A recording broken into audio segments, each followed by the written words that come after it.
तो नमस्कार दोस्तों, परमा एजुकेशन के यूट्यूब चैनल पे आप सभी दोस्तों का स्वागत करते हैं। आज की जो क्लास होने वाली है यूपी टेट ईबीएस से संबंधित प्रश्न होने वाले हैं, जिसके अंतर्गत हम बात करेंगे यूपी टेट में 2011 से लेके 2021 तक जितने भी पेपर हुए हैं उन सभी के मॉडल पेपर पर बात करेंगे और कितने बार कितने प्रश्न रिपीट हुए हैं उन सभी पर बात करेंगे। लेकिन उससे पहले बता दें कि जितने भी लोगों ने अभी तक हमारे चैनल को सब्सक्राइब नहीं किया तो सब्सक्राइब करके एक बार शेयर कर दीजिए अपने अपने ग्रुपों में, ताकि अधिक से अधिक लोग हमारे चैनल से जुड़ सके। साथ में टेलीग्राम चैनल को ज्वाइन कर लीजिएगा, वहाँ से पीडीएफ प्राप्त कर सकते हैं, या फिर व्हाट्सएप ग्रुप में जुड़ के वहाँ से भी आप पीडीएफ प्राप्त कर सकते हैं, या फिर किसी भी प्रकार की आप लोगों के नोट्स चाहिए तो आप लोग वहाँ से जुड़ के ले सकते हैं। तो शुरू करने से पहले यही बताएंगे कि जितने भी प्रश्न हैं उसे सभी के सभी आप लोग देखकर उत्तर देने का प्रयास करिएगा कमेंट में। और सबसे पहले हम बात करेंगे यहाँ पे पहले प्रश्न से। तो पहला प्रश्न आपका पूछा गया था, ये यूपी टेट 2011 में ये प्रश्न पूछा गया था, 13 नवंबर प्रथम पाली का है। इसमें पूछा गया था कि बच्चों को पर्यावरण अध्ययन पढ़ाते समय सबसे उपयुक्त तरीका क्या होगा। तो पहला करा है कि केवल पुस्तक से पढ़ाना, दूसरा करा है कि प्रयोगों और गतिविधियों के माध्यम से सिखाना, और तीसरा करा है कि याद कराने पर जोर देना, और चौथा करा है शिक्षक का व्याख्यान। शिक्षक का व्याख्यान, याद कराना और केवल, ये शब्द आपके क्या है, नेगेटिव है। और आपको नेगेटिव और पॉजिटिव के आधार पे भी अगर प्रश्न नहीं आ रहा है तो सॉल्व कर सकते हैं। तो राइट आंसर इसका जो जाएगा दूसरे के साथ जाएगा। अब बात करेंगे इसकी व्याख्या की। इसकी व्याख्या में बताया गया है कि ईवीएस का उद्देश्य बच्चों को उनके परिवेश से जोड़ना है। गतिविधि अदाई शिक्षा बच्चों को अधिक व्यवहारिक और अनुभवजन्य प्रदान करता है। तो आगे बढ़ते हैं यहाँ पे दूसरे प्रश्न पे।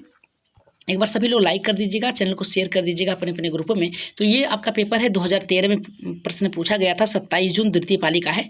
इसमें पूछा गया था वायुमंडल में सबसे अधिक मात्रा में कौन सी गैस पाई जाती है। पूछा है कि वायुमंडल में सबसे अधिक मात्रा में कौन सी गैस पाई जाती है। तो आप लोगों को पता है कि सबसे अधिक जो मात्रा में पाई जाती है आपकी ऑक्सीजन, नाइट्रोजन, कार्बन डाइऑक्साइड या फिर हाइड्रोजन। इसका आंसर आप लोग कहाँ देंगे, कमेंट बॉक्स में देंगे। अगर आप लोग प्रीवियस मॉडल पेपर सॉल्व कर रहे हैं तो 2013 में ये प्रश्न पूछा गया था, 27 जून को पूछा गया था द्वितीय पाली का। इसका आंसर आप लोग कमेंट बॉक्स में बताएंगे और बताएंगे कि इसका आंसर क्या होगा। चलिए आगे बढ़ते हैं अपने दूसरे प्रश्न पे। बताइएगा जरूर कि इसका आंसर क्या होगा। ऑक्सीजन होगा, नाइट्रोजन होगा, कार्बन डाइऑक्साइड होगा या फिर हाइड्रोजन होगा। वायुमंडल में सबसे अधिक मात्रा में कौन सी गैस पाई जाती है। आगे बढ़ते हैं यहाँ पे नेक्स्ट प्रश्न पे, जो कि आपका तीसरा प्रश्न है, जो कि यूपी टेट ये पूछा गया था 2014 में 22 फरवरी को प्रथम पाली का ये पेपर है। तो इसमें पूछा गया था ग्रीन हाउस प्रभाव मुख्यतः किस गैस के कारण होती है। तो ये पहला हमारा ये आंसर ऑप्शन कर रहा है कि नाइट्रोजन के कारण होती है, दूसरा करा ऑक्सीजन के कारण, तीसरा कार्बन डाइऑक्साइड, चौथा करा है कि हीलियम के द्वारा होती है। हीलियम सबसे यहाँ पे हीलियम के द्वारा होती है, नाइट्रोजन के द्वारा होती है, ऑक्सीजन के द्वारा होती है या फिर कार्बन डाइऑक्साइड के द्वारा होती है। इसका आंसर आप लोग कमेंट बॉक्स में जरूर दीजिएगा। यहाँ पे पूछ रहा है 2014 का पेपर है, इसमें पूछा है कि ग्रीन हाउस प्रभाव जो होता है, इसका प्रभाव जो होता है मुख्यतः किस गैस के कारण होती है। तो मुख्यतः जो ये होती है कार्बन डाइऑक्साइड के द्वारा होती है। राइट आंसर ऑप्शन नंबर यहाँ पे तीसरा आपका सही होगा। जितने भी लोगों ने ऑप्शन नंबर तीसरा लगाया एकदम सही होगा। अगर इसकी व्याख्या की बात करें तो व्याख्या में बताया गया है कि कार्बन डाइऑक्साइड और जो मीथेन जैसी गैसें होती हैं, ये पृथ्वी की सतह से निकलने वाली ऊष्मा को रोक लेती हैं, जिससे पृथ्वी का तापमान क्या होता है, बढ़ जाता है, जिसे ग्रीन हाउस का प्रभाव भी कहते हैं। ये कार्बन डाइऑक्साइड के द्वारा उत्पन्न होती है। अगर हम बात करें यहाँ पे चौथे प्रश्न की, चौथा प्रश्न देखिए पूछा गया था 10 अक्टूबर प्रथम पाली का है, 2015 में ये प्रश्न पूछा गया था यूपी टेट का। इसमें पूछा गया था ये कि पृथ्वी पर जल का चक्र किस प्रक्रिया में पूर्ण होता है। पहला करा है संघनन, वर्षा और वाष्पीकरण के द्वारा, दूसरा करा है संघनन यहाँ पे करा के परासरण और अपघटन के द्वारा, तीसरा करा है हमारा वाष्पीकरण, प्रकाश संश्लेषण और अपघटन के द्वारा, और चौथा करा है वर्षा यहाँ पे करा के परासरण और अंकुरण द्वारा। तो इसका राइट आंसर क्या होगा, जल्दी से कमेंट करिए। पहला सही होगा, दूसरा सही होगा, तीसरा सही होगा या फिर चौथा। देखिए यूपी टेट के जितने भी प्रश्न पूछे गए हैं रिपीटेड प्रश्न को ही इसमें शामिल किया गया है, ताकि आप लोगों का एक भी प्रश्न छूट न पाए। हो सकता है कि ये प्रश्न आपकी यूपी टेट होने वाला है एग्जाम उसमें पूछ सके। तो ये इसका आंसर आप लोग बताइएगा जल्दी से कमेंट बॉक्स में कि 15वें का यहाँ पे 2015 में पूछा गया, 10 अक्टूबर का प्रथम पाली का पेपर है ये। इसमें पूछा गया था पृथ्वी पर जल चक्र किस प्रकार से पूर्ण होती है। तो इसका राइट आंसर जो जाएगा चौथे का, आपका संघनन होता है पहले, फिर वर्षा होता है, फिर इसके बाद वाष्पीकरण। संघनन का मतलब होता है पहले वाष्पीकरण होता, मतलब ऊर्जा की तरफ वाष्प बनकर ऊपर जाता है, या फिर कह सकते हैं संघनन मतलब बादल का एक झुंड होता है, फिर इसके बाद वर्षा होती है, फिर इसके बाद जब जमीन पे गिरती है तो फिर इसके बाद वाष्पीकरण होती है, फिर से ऊपर की तरफ ये उठने लगता है। तो राइट आंसर आपका जाएगा किसके साथ जाएगा, पहले के साथ जाएगा। अगर इसकी व्याख्या की बात करें तो इसमें बताया है कि जल चक्र का समुद्र और नदियों का जल सूर्य की ऊष्मा से वाष्पीकरण होकर बादलों का निर्माण करता है, यानी संघनन होता है। हमने कहा वाष्पीकरण होता है यानी एक क्रिया से फिर दूसरी क्रिया में बदल जाना, यानी पहले वाष्पीकरण होकर ऊपर जाना, फिर बरस के फिर नीचे आके फिर वाष्पीकरण होना, फिर वर्षा के रूप में वापस ही ये आ जाता है नीचे। तो ये थे आपके पहले राइट आंसर चौथे का।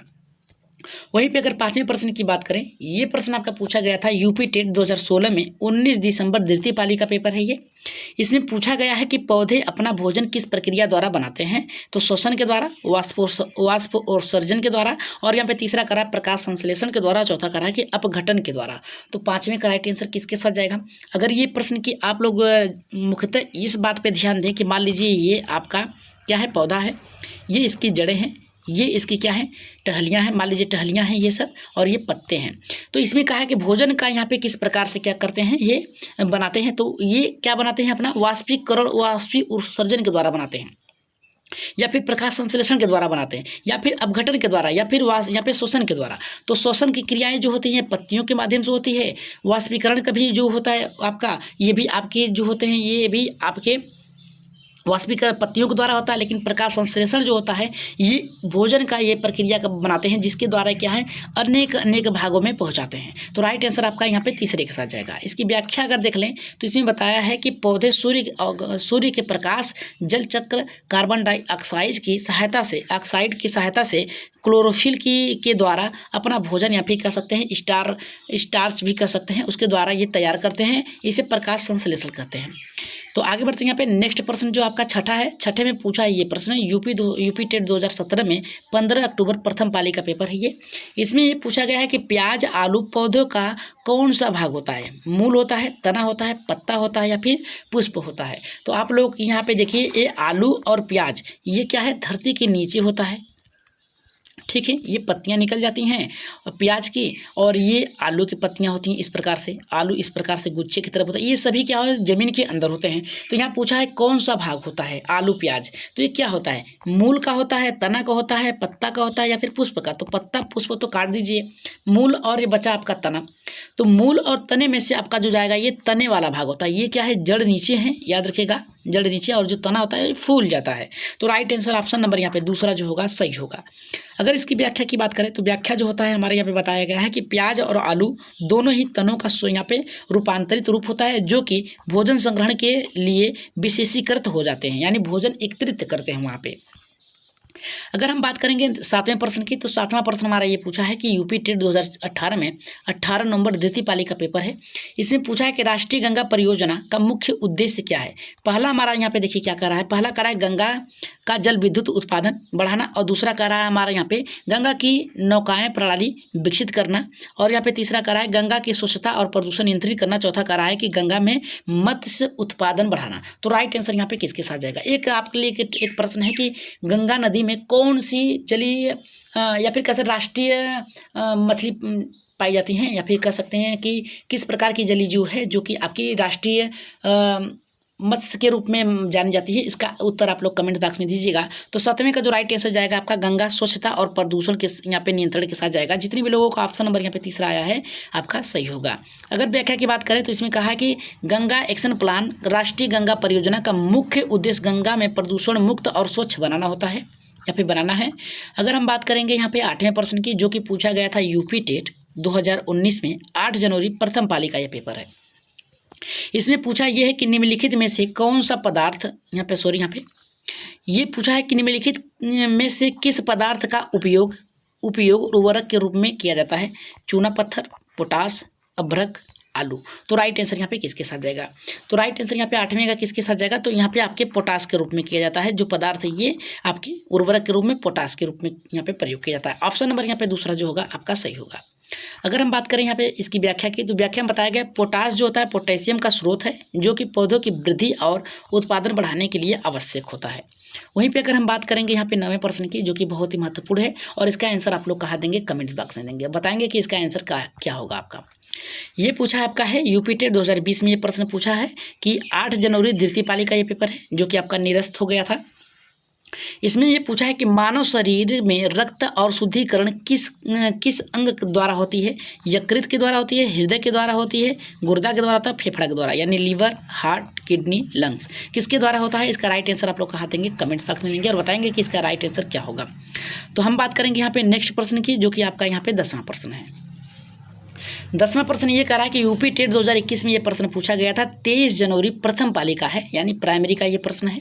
इसमें पूछा गया है चिपको आंदोलन किससे संबंधित था। कह रहा है प्रदूषण नियंत्रण से, वृक्षों की रक्षा के लिए, जल संरक्षण के लिए, पशु संरक्षण के लिए। चिपको आंदोलन किसे, आप लोगों को सुंदरलाल बहुगुणा के बारे में आपको पता होगा तो आप लोग जान जाएंगे कि ये प्रश्न किससे संबंधित है। तो ये 2021 में ये प्रश्न बना था। 23 जनवरी प्रथम पाली का ये प्रश्न है। चिपको आंदोलन किससे संबंधित है, तो इसका राइट आंसर जो 10वें का जाएगा आपका वृक्षों से संबंधित है। जो बिश्नोई लोग थे या फिर कह सकते हैं वहाँ के रहने वाले जो निवासी थे, वो जब भी कटाई होती थी वृक्षों को पकड़ के क्या करते थे, वहाँ पे चिपक जाते थे। इससे तंग आकर यहाँ सरकार ने वृक्षों की कटाई पर रोक लगा दी थी। तो राइट यहाँ पे आंसर जाएगा आपका दूसरे के साथ। जो दूसरा जितने भी लोगों का है एकदम सही होगा। आगे बढ़ते हैं यहाँ पे इसकी व्याख्या में बताया गया है चिपको आंदोलन उत्तराखंड, इतना याद रखिएगा, कहाँ से संबंधित है, उत्तराखंड गोरखा कुमाऊं में वृक्षों की अंधाधुंध कटाई रोकने के लिए शुरू किया गया था। इसमें ग्रामीण जो थे विशेषकर महिलाएं वृक्षों से लिपट कर उसे बचा लेती थी। तो ये कहाँ से उत्पन्न हुआ था ये आंदोलन, तो ये उत्तराखंड में। और कौन कौन थे लोग थे इसमें शामिल थे, तो यहाँ पे गोरखा और यहाँ पे कुमाऊं। आगे बढ़ते हैं यहाँ पे नेक्स्ट प्रश्न, जो कि 11वां प्रश्न है। अगर क्लास बेहतर लग रही है तो सब्सक्राइब करके एक बार शेयर कर दीजिएगा अपने अपने ग्रुपों में। तो यहाँ पे देखिए क्या कह रहा है कि यूपी टेट 2011 में ये प्रश्न पूछा गया था। 13 नवंबर द्वितीय पाली का है। इसमें पूछा है कि भारत में वन्य जीव संरक्षण अधिनियम कब लागू हुआ था। ये हमारा पहला कह रहा है कि 1952, 1972, 1900 यहाँ पे कह रहा है कि 82, 1992। तो ये प्रश्न आपका रिपीटेड प्रश्न है, इतना याद रखिएगा। 11 का राइट आंसर किसके साथ जाएगा, तो 1972 में जाएगा। वन्य जीव संरक्षण अधिनियम कब लागू हुआ था, तो 1972 में लागू हुआ था। राइट आंसर आपका जाएगा किसके साथ जाएगा, दूसरे के साथ जाएगा। वहीं पे अगर हम बात करें इसकी व्याख्या की, तो इसमें बताया गया है कि वन्य जीव यहाँ पे संरक्षण अधिनियम जो था 1972 में लागू किया गया था, ताकि वन्य ग्रामीण यहाँ पे प्राणियों और यहाँ पे कह रहा है पक्षियों का संरक्षण एवं संरक्षण क्षेत्र निर्धारित किया जा सके। अगर हम बात करेंगे नेक्स्ट प्रश्न की, जो कि अति महत्वपूर्ण प्रश्न है, ये कम से कम 3 बार प्रश्न रिपीट हुआ है आपका। ये कह रहा है यूपी टेट 2012 में पूछा गया था। 3 जून प्रथम पाली का ये पेपर है। कह रहा है कि कौन सा विटामिन शरीर में सूर्य के प्रकाश से बनता है। Vitamin A, vitamin C, vitamin D, vitamin K. तो आपका राइट आंसर जाएगा विटामिन डी। विटामिन डी के द्वारा आपका जो होता है आपके शरीर में ऊर्जा प्राप्त होती है, जिसके द्वारा आपके सुबह सुबह जो धूप खिलती है वही आपका विटामिन डी का स्रोत होता है। तो राइट आंसर ऑप्शन नंबर 3 एकदम सही होगा। यहाँ पे देखिए क्या कहा है, सूर्य की किरणों से त्वचा में कोलेस्ट्रॉल का पर असर पड़ता है और विटामिन डी बनता है, जो कि हड्डियों और दांतों के लिए मजबूती का कार्य करता है। नेक्स्ट प्रश्न की अगर हम बात करें 13वें प्रश्न की, जो कि अति महत्वपूर्ण प्रश्न ये भी है, 2013 में पूछा गया था यूपी टेट। 27 जून प्रथम पाली का ये पेपर है। पंचवटी किससे संबंधित है, महात्मा गांधी से, महावीर से, रामायण से, बौद्ध से। तो राइट आंसर यहाँ पे किसके साथ जाएगा, जल्दी से कमेंट कर दीजिए सभी लोग। तो जल्दी से कमेंट करिए कि इसका राइट आंसर महात्मा गांधी से जाएगा, महावीर से जाएगा, रामायण से जाएगा या फिर बुद्ध से जाएगा। जल्दी से कमेंट करिए इसका 13वें का 13 का राइट आंसर बताइएगा। तो ये जो है आपका रामायण से संबंधित है। तीसरा ऑप्शन आपका सही होगा, महावीर, महात्मा गांधी और बुद्ध से संबंधित नहीं है, ये रामायण से संबंधित है। आइए देख लेते हैं किस प्रकार से संबंधित है रामायण से। तो यहाँ पे बताया गया है रामायण में भगवान राम, सीता और लक्ष्मण ने वनवास के समय पंचवटी निवास किया था, जो वहाँ पे झोपड़ी बनाई थी जहाँ पे रहे थे ये लोग कुछ समय तक, उसी को पंचवटी कहा जाता है। तो राइट आंसर आपका यहाँ पे तीसरे के साथ गया था। वहीं पर अगर हम बात करेंगे यूपी टेट 2024 में पूछा गया, 2014 में पूछा गया 22 फरवरी द्वितीय पाली का, यानी आपके जूनियर का ये प्रश्न है, जूनियर का प्रश्न है। इसमें पूछा गया था पृथ्वी नीला ग्रह कहलाने के का कारण क्या है। वायुमंडल का रंग जो होता है नीला होता है, आकाश का रंग नीला है, पृथ्वी पर जल अधिकतम मात्रा में है, महासागरों की गहराई के कारण। तो राइट आंसर इसका क्या जाएगा, जल्दी से कमेंट। बहुत ही आसान प्रश्न है 14वें का। 14 का जो राइट आंसर जाएगा, पृथ्वी पर जल की अधिकता के कारण क्या होती है, पृथ्वी जो है आपकी नीली दिखाई देती है। कैसे, नीली दिखाई देती है। तो राइट आंसर ऑप्शन नंबर यहाँ पे तीसरा जितने भी लोगों का है एकदम सही है। एकदम आसान प्रश्न था ये। इस तरीके से प्रश्न आपके यूपी टेट में पूछे जाते हैं। पृथ्वी पर अधिकतर लगभग 71% भाग जो है जल से ढका हुआ है, इसलिए इसे नीला ग्रह कहा जाता है। आगे बढ़ते हैं यहाँ पे नेक्स्ट प्रश्न पे। नेक्स्ट प्रश्न देखिए हमारा क्या कह रहा है कि यूपी टेट 2015 में 10 अक्टूबर द्वितीय पाली में पूछा गया था प्रश्न ये। इसमें पूछा गया भारत का राष्ट्रीय चिन्ह, यानी कह रहा है कि जो आपका जो स्तंभ है वो कौन सा है। पहला कह रहा है मगरमच्छ, गंगा डॉल्फिन, कछुआ, समुद्री घोड़ा। तो राइट आंसर यहाँ पे किसके साथ जाएगा, जल्दी से कमेंट करिए 15वें का। तो ये जाएगा गंगा का डॉल्फिन। ठीक है, जलीय चिन्ह किसे कहा जाता है? हमने आपसे ऊपर ही पूछा था कि गंगा में पाए जाने वाले जलीय जीव कौन सा है जो राष्ट्रीय के रूप में प्रतीक माना जाता है? तो जलीय यहाँ पे गंगा डॉल्फिन ही के नाम से ये गंगा में यानी उत्तर प्रदेश से बिहार तक ही पाए जाते हैं। तो इसमें देखिए बताया गया है कि गंगा डॉल्फिन 2009 में भारत में राष्ट्रीय जलीय जीव घोषित किया गया था। ये गंगा और उसकी सहायक नदियों में पाई जाती है। जैसे में बिहार तक ये गई है वहाँ तक भी पाया जाता है आपका। वहीं पे हम बात करेंगे यूपी टेट 2016 में पूछा गया प्रश्न 19 दिसंबर प्रथम पाली का प्रश्न है। इसमें पूछा गया है कि निम्नलिखित में से कौन सा अच्छे ऊर्जा स्रोत है? कोयला है, पेट्रोलियम है, विद्युत है, प्राकृतिक गैस है। देखिए यहाँ पे अक्षय गैस की बात किया है, ऊर्जा की बात किया है। 2016 में पूछा गया 19 दिसंबर का प्रथम पाली का ये पेपर है। तो इसमें जो 16वां प्रश्न का उत्तर जाएगा यहाँ पे जल विद्युत जो है आपका अक्षय ऊर्जा है जिसे प्राप्त किया जा सकता है। यानी ये देखिए इस प्रकार से डैम बनाए जाते हैं, इस तरीके से पानी गिरता है और यहाँ पे डायनामो लगा होता है। इसके ऊपर जो पत्तियाँ लगी होती हैं इस पे पानी गिरता है तो इसके डायनामो घूमता है और ये बिजली उत्पन्न करता है और ये पानी इस पंखियों से गुजर के आगे चला जाता है जिसका हम उपयोग फिर कर सकते हैं। तो राइट आंसर इसके साथ जाएगा आपका तीसरे के। अगर इसकी व्याख्या की बात करें तो इसमें यहाँ पे जल विद्युत एक अच्छे ऊर्जा स्रोत है क्योंकि ये नदी और यहाँ पे जलधाराओं से प्राप्त की जाती है और बार बार उत्पन्न की जा सकती है, यानी उसी का प्रयोग किया जा सकता है। वहीं पे अगर हम बात करेंगे 17वें प्रश्न की तो इसमें ये पूछा गया है प्रश्न आपका 2017 में 15 अक्टूबर द्वितीय पाली का है। पानी का सबसे शुद्ध रूप कौन सा है? वर्षा का जल, कुएं का जल, नल का जल, नदी का जल। तो राइट आंसर यहाँ पे किसके साथ जाएगा? बहुत ही आसान प्रश्न है, ऐसे प्रश्न तो आप लोग देख कर ही उड़ा देंगे। तो ये जो जाएगा आपका वर्षा जल के साथ जाएगा। याद रखिएगा कुएं में भी कचरा आ सकता है, नल के पानी में भी अनेक प्रकार के आपके देखते हैं आते हैं, जैसे बालू हो गया, कंकड़ हो गया, इस तरह के से आते हैं। कंकड़ तो नहीं, वो बैक्टीरिया टाइप के आते हैं। नदी में तो और भी आता है। तो यहाँ पे वर्षा का जल जो होता है शुद्ध होता है। तो राइट आंसर यहाँ पे पहले के साथ जाएगा। क्यों होता है इसकी व्याख्या भी देख लेते हैं। व्याख्या में क्या बताया गया है थोड़ा सा देख लेते हैं।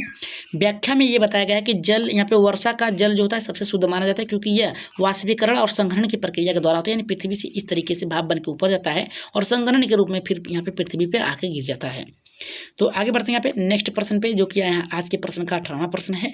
ये हमारा कह रहा है कि यूपी टेट 2018 में 18 नवंबर प्रथम पालिका यानी प्राथमिक स्तर का पेपर है, इसे सॉल्व करिएगा आप लोग।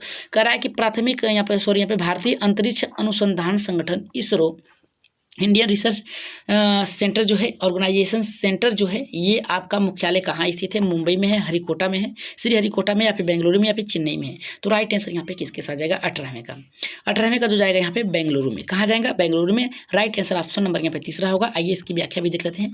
व्याख्या बताया गया है इसरो का मुख्यालय बेंगलुरु कर्नाटक में है, जबकि श्रीहरिकोटा का मुख्य ये इसका प्रमुख प्रक्षेपण यानी यहाँ से लॉन्च किया जाता है। आगे बढ़ते हैं यहाँ पे नेक्स्ट प्रश्न के, जो कि आपका 19वां प्रश्न है। अगर क्लास बेहतर लग रही हो तो एक बार सब्सक्राइब कर लीजिएगा। अगली क्लास और भी बेहतर होने वाली है, संस्कृत पे सीटेट की होने वाली है। तो सब्सक्राइब करके एक बार शेयर कर दीजिए अपने अपने ग्रुपों में। लाइक करना ना भूलें, लाइक तो आप लोगों का बनता है, जितने भी लोग ईमानदारी से देख रहे हैं तो लाइक जरूर करिएगा। ये 2019 में 8 जनवरी तृतीय पाली का प्रश्न है।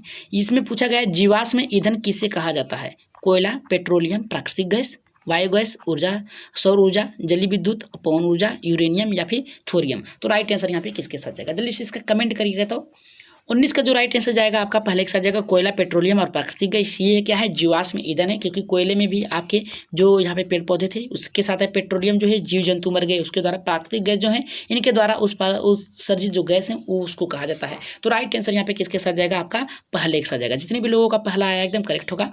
तो यहाँ पे बात करेंगे इसकी व्याख्या की। तो व्याख्या में बताया गया है करोड़ों वर्ष पहले मृतिक पौधे और जीव जंतुओं से बने ईंधन को यहाँ पे जीवाश्म ईंधन कहा जाता है। नेक्स्ट प्रश्न पे अगर हम बात करें, आज की क्लास का लास्ट प्रश्न है, मोस्टली प्रश्न है, बहुत ही हेल्पफुल ये प्रश्न है आपको, क्योंकि ये 4 बार प्रश्न पूछा गया है 2011 से लेकर 2021 के बीच में। ये प्रश्न है यूपी टेट 2021 का 23 जनवरी द्वितीय पाली का है। इसमें पूछा गया था नर्मदा बचाओ आंदोलन कब किससे संबंधित है या फिर संबंध किससे है? तो जल बचाने से है, बड़े पौधों को निर्माण से, विस्थापन के लिए विस्थापन और प्रदूषण नियंत्रण से, जल संरक्षण से है। इसका आंसर आप लोग कहाँ देंगे? आज का क्लास का लास्ट प्रश्न है, कमेंट बॉक्स में इसका आंसर दीजिएगा। जो लोग नए हैं अभी तक सब्सक्राइब नहीं किया तो सब्सक्राइब कर लीजिएगा और शेयर कर दीजिएगा अपने अपने ग्रुपों में, ताकि अधिक से अधिक लोग हमारे चैनल से जुड़कर टेलीग्राम चैनल से PDF प्राप्त कर सकते हैं। और व्हाट्सएप ग्रुप से जुड़ना चाहते हैं तो व्हाट्सएप ग्रुप में भी जुड़ सकते हैं आप। PDF प्राप्त करने के लिए किसी प्रकार के नोट्स या फिर किसी भी प्रकार की आप लोगों की सहायता है तो व्हाट्सएप ग्रुप में जुड़कर वहां से PDF प्राप्त कर सकते हैं। तो आज की क्लास के लिए एक बार लाइक, सब्सक्राइब, शेयर जरूर करिएगा और बताइएगा कि आज की क्लास कैसी लगी। अगर ऐसी ही क्लास आप लोगों को चाहिए तो एक बार फीडबैक जरूर दीजिएगा और अपना कमेंट में सुझाव जरूर दीजिएगा कि अगली क्लास किस पे चलाई जाए। तो आज के लिए इतना ही, धन्यवाद। जाते जाते यही कहेंगे कि अपना प्रिपरेशन जारी रखिएगा सभी लोग और अच्छे से तैयारी करिएगा, क्योंकि यूपी टेट कभी भी आ सकता है। आप लोग देख रहे हैं कि कितने लाखों टीचरों के ऊपर तलवार लटक रही है नौकरी की, क्योंकि सुप्रीम कोर्ट का डायरेक्ट आदेश है कि टेट आपको पास करना पड़ेगा या फिर सी टेट वर्ष में, ये 2 साल के अंदर। तो आप लोग आंसर लास्ट का जरूर बताइएगा कि कौन सा सही होगा। तो आज के लिए इतना ही, धन्यवाद। जाते जाते सब्सक्राइब और शेयर जरूर करिएगा।